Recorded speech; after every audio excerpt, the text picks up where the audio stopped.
Back-to-back, I hear you say. Yes, you heard that right. The NASCAR Cup Series is racing back-to-back race weekends on road courses. Last week was Chicago. This week is Sonoma. And I think this weekend in Sonoma, we're going to see a current Trackhouse Racing driver by the name of Daniel Suarez get his future confirmed in the sport. But not in the Cup Series, but in the Xfinity Series. He's won the championship down there in the past in 2016.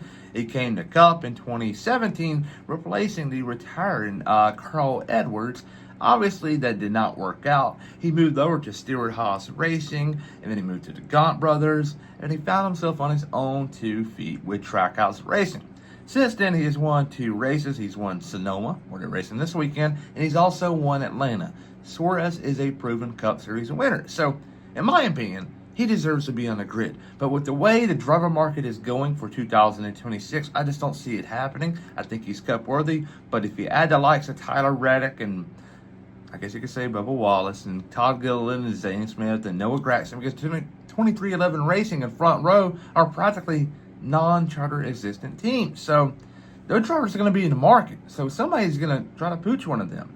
And I just don't see Suarez doing well against him. And I think that going to Junior Motorsports next year in the 88 car is just going to rejuvenate his career. And he's going to go trophy hunting. And he's going to try to boost his stock like Cole Custer did by winning a championship. And yeah, obviously Cole's back in the Cup Series now, racing for a not-so-good team in the Haas factory team.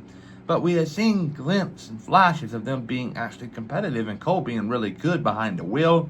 So if you're a fan of Daniel Suarez, this is a farewell to the Cup Series. I think it's a goodbye for now. I think he's going to be back maybe 2027.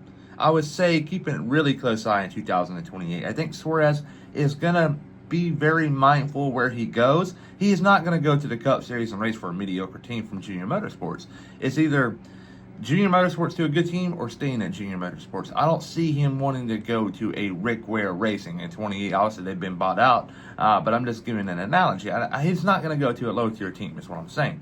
But, yeah, I would expect the Connor Zilch talk to be kept in much longer. I think that when Suarez gets announced to Junior Motorsports, Connor Zilch should be announced fairly soon, maybe the next weekend. I think that Trackhouse is a very professional team, and I think they're going to be very fair with Daniel. They're going to allow Daniel to have his time going to Xfinity to race for a popular Junior Motorsports team.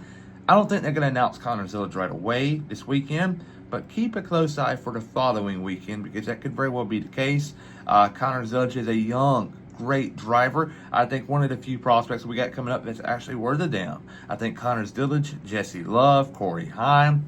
After that, slippery slope. I don't think the development coming up into NASCAR nowadays from the ARCA series is just spectacular. I don't think it's good, and I think that Suarez is going to help him out in the long run because we don't have no talent coming up. But yeah, Connor Zilch is going to Trackhouse, and Daniel Suarez is going to Junior Motorsports. What do you think about this all, especially this week in the Sonoma, where a track Daniel's won that in the past? Could this actually help him and motivate him to do better on track Sunday? Time will tell, but I'm so happy for Daniel. There was a chance that after this would happen, he could go to Xfinity and just race for a very bad organization. But for it to be Junior Motorsports is just awesome to see. And I want to throw a little nugget in here. And I know that a lot of people are kind of, I don't want to hear about this. But I heard this the other day. Carson Quaffle is under contract with Team Penske. I want you to end today's video thinking about that. Think about what are their plans with Quaffle? Why sign him? Is he going to Cup next year? Is he going to Cup the following year? What's going on behind Team Penske's doors? Comment down below.